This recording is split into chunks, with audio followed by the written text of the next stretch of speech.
So this question is actually one of them that I got from EF Online. So EF Online, since the big lockdown in the world, we've pushed a lot of resources and time and effort into EF Online. It was actually something that we were working on, so it's good timing. But EF Online used to be a relatively static training platform, really aimed at enterprise clients. So big companies would train their people based on the leadership principles, but it's a powerful tool. And so with the lockdown, we've been working with a lot of our clients through webinars. So what we've really kind of reformulated and are reattacking this online world. And so we're doing a bunch of live webinars. We're doing Q&A sessions. We got chats going on. We've got a forum. So we got all kinds of things that are happening. Well, what it's doing is now we got like a community of people that are on there all the time. They're asking us questions.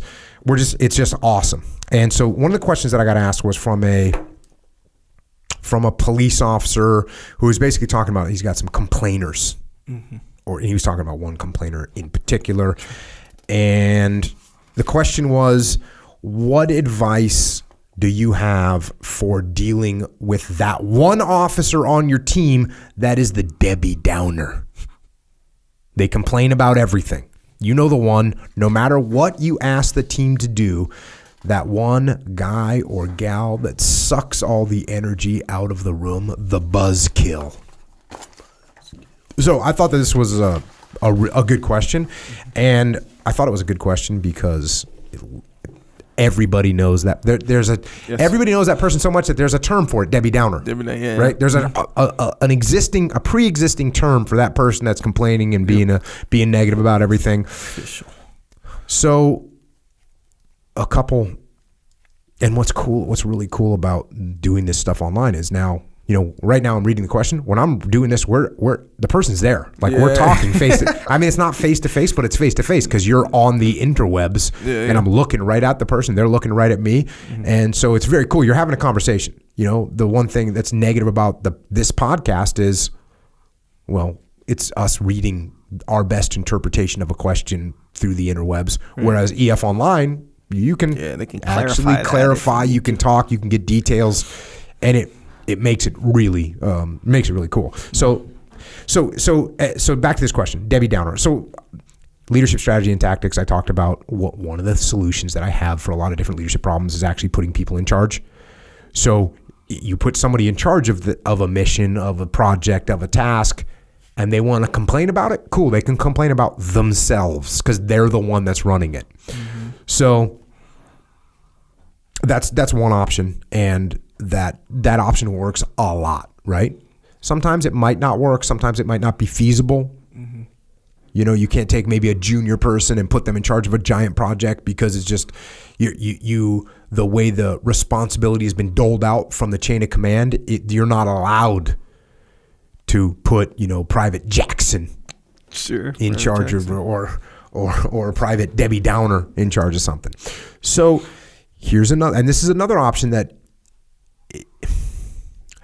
another thing that you can do, and this is a really incredibly brilliant solution. Listen to them. Right? Actually listen to what they have to say. So sometimes people complain because they complain so much, no one actually ever listens to them, and they just keep doing it, and it has no impact. The only impact that it has is it gives them a little good feeling because they got to put up a little protest, right? They got to throw a little negative shot at the man, at the system, at the mission, at the bar. They get to just throw this little complaint out. And look, it's kind of within the rules, right? Like it's almost bad to say, hey, I don't want to hear any complaints, right? Right.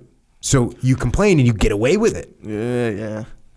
So that's what they do. They got to get this passive aggressive little complaining going on. So one thing you can do is actually listen to what they say. Actually say, oh, you know what, Echo? Actually, can you meet me after this meeting? I want to actually dig down and see what you're talking about. All of a sudden, they're thrown for a loop. Just that right there can solve the problem. And then when they comment, when you talk to them, actually write down what they are talking about. So those are 2 solution things. And then, again, because EF Online is live and I'm actually talking to the person that's asking me this question. So, I said, well, hey, what's going on? And I started digging into it a little bit. And the complaint was again, this was a police department. The complaint was about the current mission that was happening. And the mission that the mission that his squad had been in charge of had been shifted. And this person, well, that's the main thing that this person was complaining about. Why are we doing this? This should be someone else, blah, blah, blah, blah. And, it was a hard mission. And then as I'm talking to the leader actually says, like, well, I didn't like the mission either. So think about that. Interesting. Think about that. The leader didn't like the mission, and one of the subordinates is complaining about it. And I'm saying, of course you're going to have people complaining about the mission. You don't even like the mission. You don't even like the mission. And now you're surprised that some of your subordinates are complaining about, and one in particular that always complains anyways is complaining about something that you don't even like. Oh, yeah. So, here's the deal. Like I said, talk to the complainer, write down their complaints, and then actually give some responses or reasons that explain why things are happening the way they are happening. Actually give explanations for what that individual is complaining about. And by the way, if you don't have good explanations, then go get them. Go up your chain of command and say, hey boss, here's what's going on. This is what some of my troops are saying, and I agree with these parts. Can we get some explanations behind this? So it's like when we got to Ramadi, you're going to be working with Iraqi soldiers. I got all kinds of complaints about that out of the gate. And as I've said many times before, I was the chief complainer for about 3 minutes before I said, okay, why are we actually doing this? Let me think about this. And I didn't have to ask this up in my chain of command because I figured out why we were doing it. It was what we needed to do to win the war. And so then I was able to explain, you want to complain? Cool, I accept your complaint. I agreed with it a minute ago. Here's the solution I came to. Here's the answer. Here's why we're doing this. And all of a sudden, the complaints are going to go down. And then if you got people that are complaining about things, you give them the answer and you'll move forward. That's why I don't look at complaining as a negative thing necessarily. And by the way, if complaining is happening and I let it continue to happen, whose fault is that? Is it Debbie Downer's fault? Is it? Kinda. No. I almost just hucked a knife at you. Yeah, no. It feels like it. That's why it's short term. You can be like, oh yeah, I can't believe Debbie Downer. All you got to do is not complain. Yeah, just shut up. Don't complain. No, actually, I own this. Oh, one of my subordinates is complaining? Okay, cool. How can I solve this? How about we figure out, research what the complaints are about, and not only does it stop them from complaining, but I'm actually building relationships with the team because I'm being responsive to what their complaints are.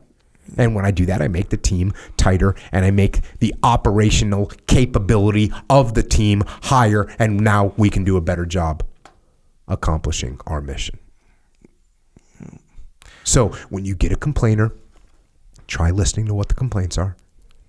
You can try putting them in charge. You can give them explanations as to why the things that they're complaining about aren't happening. Because if I got my team complaining, I'm going to assume that there's some validity to it.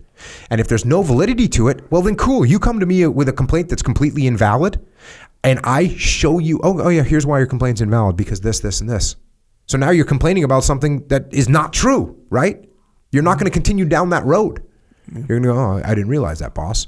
Or you're going to say, well, if that's true, boss, then what about this? And I go, okay, let me figure that one out for you. I'm not sure. Yeah. It kind of goes along with like how you'd say, like when you pull the thread, like the beginning of that thread is just the complaint, right? But when you start pulling the thread all the way out, it's kind of like, oh shoot, there's some valid stuff in here. But in a different situation, it could be that, yeah, this guy's just a complainer. There's answers to all of this stuff that maybe like, I don't know, maybe it's his laziness or his whatever, like all invalid complaints. When you pull out that thread, it's like you can see that too. Right. Yeah, there could be valid. It could be invalid. Yeah. Pull the thread, find the answer to that, listen to him. and give it to him. Yeah. Listening.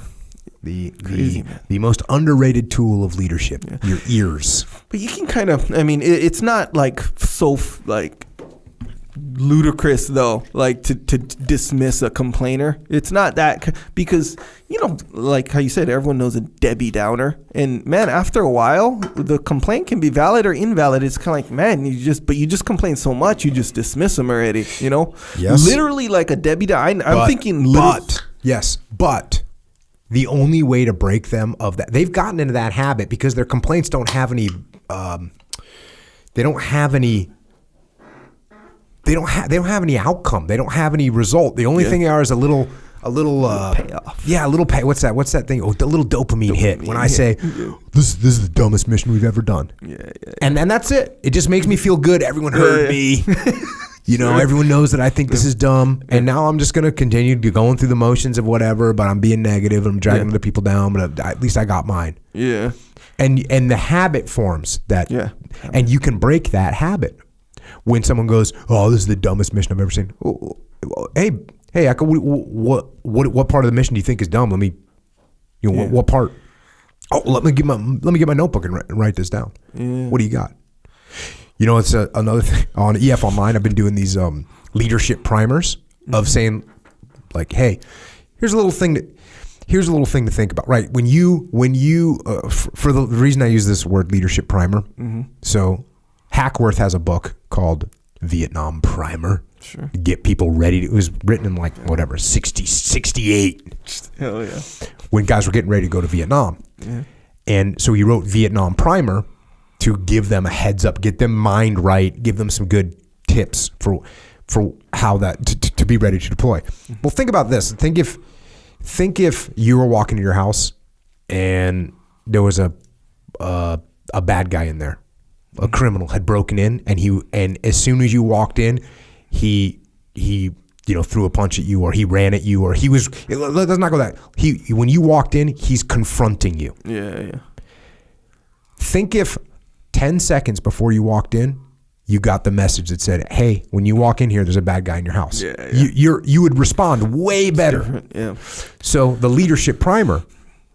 EF Online, the leadership primer is just me saying, hey, here's a little something to think about today. Here's a little something to put you. And one of the leadership primers I did the other day was get a notebook.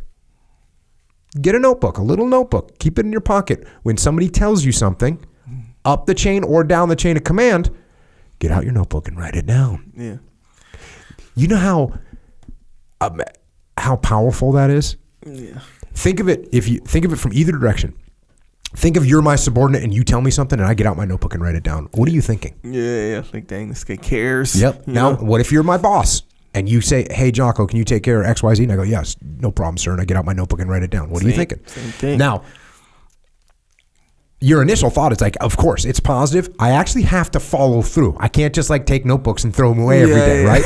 So you have to actually take your notes and log them down. But that's a little tool that you can use. You wouldn't be able to, when I was in the teams, you wouldn't be able to find me without a notebook. You would not be able to find me without a notebook. And by the way, I have a good memory too. I have a good memory. Doesn't matter. When you tell me something, I'm going to write it down. Because I don't want to forget it. And B, I want you to know that I got you. And you know what's cool? 3 weeks goes by. And I go, hey, Echo, you remember you were asking me about this piece of gear that you thought we should have? Here's the research. We actually have them ordered. Yeah. You know what I'm saying? Boom. Yeah. Or you're my boss and I say, hey boss, 3 weeks ago you mentioned this to me off the cuff. You said you wanted to know how many guys I had qualified for this thing and how many we're going to have ready for deployment. I just want to let you know the number is 12 right now and I'm going to have 17 when we go on deployment. Yeah. And the boss goes, man, it's good.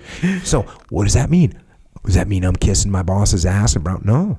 It means, first of all, he had a reason for asking me that. And second of all, his trust in me just went up a little bit. Yeah, fully. In both directions. Yeah. So that's the point here. When someone starts complaining to you, look, let's face it, a lot of time these complaints, they're throwaway comments. Yeah. And all of a sudden you're not letting them get thrown away. Oh, yeah. You're getting out the notebook on that. Yeah. So little leadership primer, carry a notebook with you.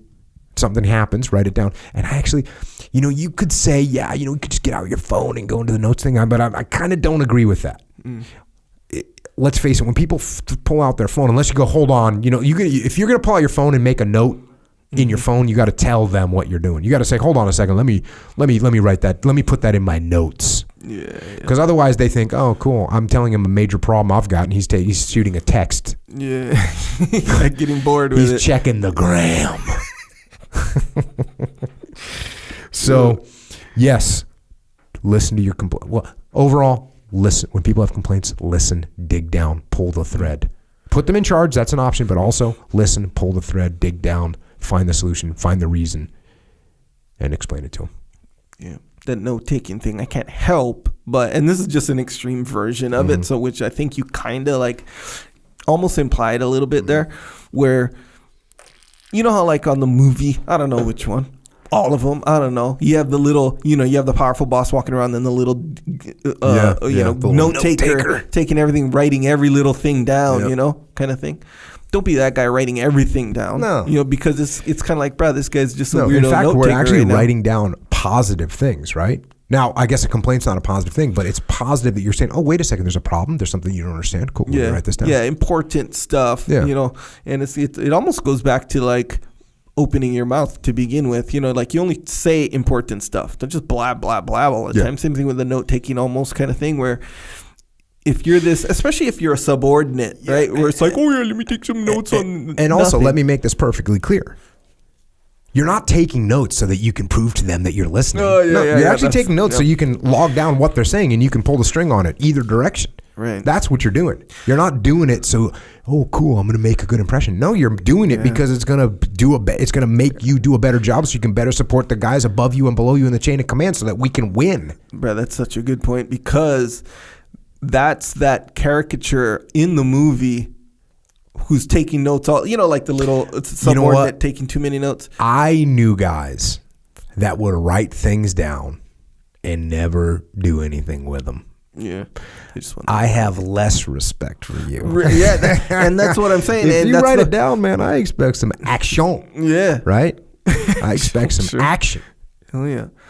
But that's the point, right? Where that's why that character exists in the movie, because he's displayed and shown as a kiss-ass guy, writing every little thing down. Sure. And you could tell that's his whole intention, is to be the kiss-ass. It's like to display that, kind of thing, and that's what it comes down to, like your actual intention. Because like you always said, like, man, people can smell that on you. If you're like if you have some ulterior motive or whatever. Intention has a strong smell. Yes, it does. You can quote me on that. Intention has a strong smell. And if your intention, what your intention is, will be smelled by the people around you. Oh, yeah. And that's how it's going to look. It has a look, too. It has a look, but the smell is more pungent. Yes, in both directions. In both directions, by the way. Yeah. When my intention is to take care of you, that is felt. Yeah. It's smelt, and it's pungent. If my intention is to kiss your ass, you can smell that just as well. Smell it from a mile away.